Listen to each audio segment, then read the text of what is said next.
Kami na-rescue kaming bata mga idol dahil hindi makatawid. Ano lang sa ngayon, ano talaga tayo, tiis-tiis lang, tapos ingat sa ano natin, area natin. Kung hindi naman kaya sa bahay nyo, magtawag lang para ma-rescue po kayo. Okay. Nandiyan naman yung mga marines at pulis natin, kasama yung barangay council sa magtulungan po tayo para lang makaraos tayo sa sitwasyon ito. Tayo na dito. Tawid na ka dito sa ano na to. Baknan.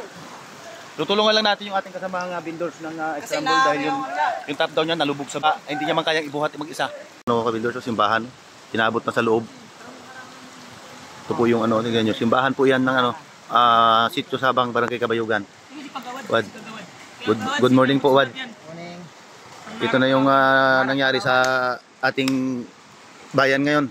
Tuha na. Kaya nga, ito na yung maging bawat ulan. Ganito na talaga pangyayari. Oo. Kasi nga, walang madaanan yung inig natin. Sobrang ulan. Anong masasabi mo, Wad, sa mga kabarangay mo at mga kasityo mo dito sa Sabang at Barangay Kabayugan? Ano lang sa ngayon, ano talaga tayo, tiis-tiis lang, tapos ingat sa ano natin, area natin. Kung hindi naman kaya sa bahay nyo, magtawag lang para ma-rescue po kayo. Okay. Nandiyan naman yung mga marines at pulis natin, kasama yung barangay council sa magtulungan po tayo para lang makaraos tayo sa sitwasyon ito. Yan, isa po nga barangay kagawad dito sa Barangay Kabayugan, si Kagawad Gary Losare. Yan, shout out sa inyo. Ayan, ang sabi niya po, takabilin-bilinan sa kanyang mga kabarangay. Ingat po ang lahat at kung may hindi magandang pangyayari na sa inyo, mag-report na po sa kinaukulan para ma-rescue kayo. Thank you po, Wad. Yung Eco Oil gas station po dito sa Sitio Sabang. Tignan yung lubog po talaga, oh. Grabe. Grabe na mga idol, tignan nyo, oh. Nagmistulang ilog na po yung Sitio Sabang, Barangay Kabayugan. Dito po tayo. No? Grabe mga idol. Hindi. Nagmistulang ilog na, makakatawi tayo dyan. Trek? Lakas man yan, Trek.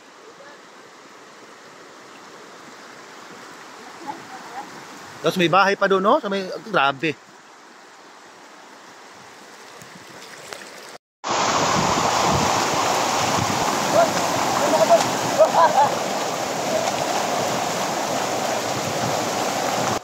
Pinanay 4 point mga idol, oh.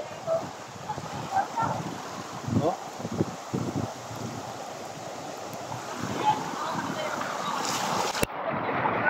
Ano masabi mo, Tay?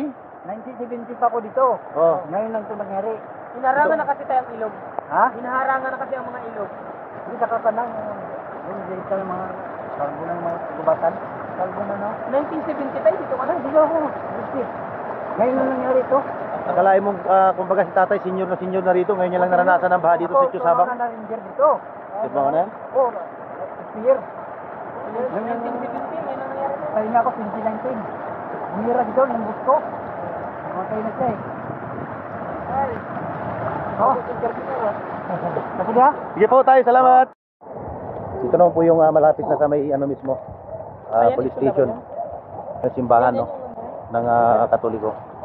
Ba rin dito. Pero hindi gaano dito, hindi katulad doon sa may gasoline station, mga lodi. Ano nang gagawin dyan, bahay? Punta tayo doon sa may baybay mismo, tingnan natin kung anong sitwasyon doon mga idol. Tinadaanan naman natin dito sa may harapan ng simbahan ng Katoliko.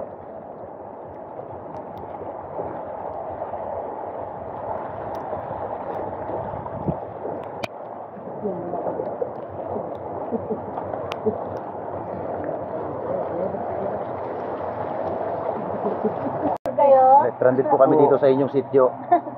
Idol, Sana masasabi niyo yung sitio namin. Balik ka, diba? Ako nag-interview. ang masasabi ko po, maganda yung lugar. Ang problema, inabot tayo dito ng hagupit ni Tino. Tama. Ingat po ang lahat.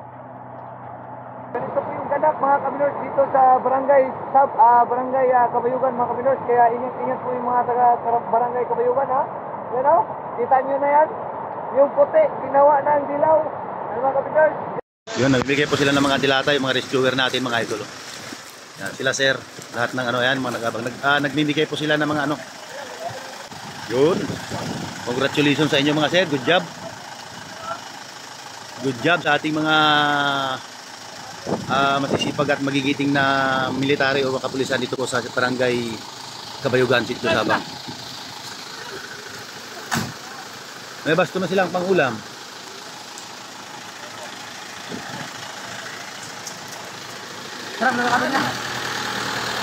Sana nyo?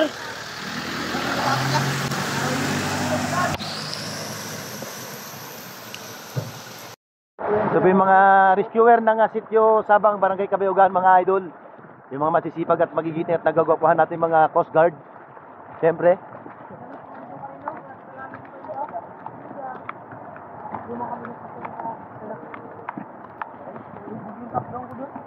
Yun doon talaga malakas sa may, ano yan? Fuel? Ano yan?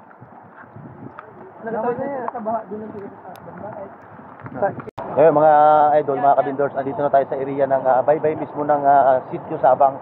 Ipapakita ko naman sa inyo yung sitwasyon ngayon dito sa Baybay. Ito mga kabindors. Ito na yung hagupit ni Bagyong Tino, mga ludi. Tapos tignan nyo yung inabot ng mga kubul-kubul nila dito mga idol. Dahil sa lakas ng hangin kagabi mga idol, yung pistuhan ng mga nagtitinda rito, wala na, nagiba na. Bagsak. Sa lakas po ng hangin. Ito na yung mga nangyari dito mga kabindors. Yan yung state nila talagang hindi pinatawad ni Bagyong Tino. Grabe. Ito pa ba yung sinasabi nilang may resume sa sex o bukas? Paano nila i-resume itong pista rito mga idol? Tignan nyo. Tupi-tupi talaga yung mga bakal nila mga idol. Oh, bali-bali oh. Pinilipit talaga ni Bagyong Tino. Grabe. Hindi, lantad ko dito. Malakas na namin kagabi. Grabe mga idol talagang sinira ni Tino yung kanilang mga idol dito. Siyop Sabang. Wawa.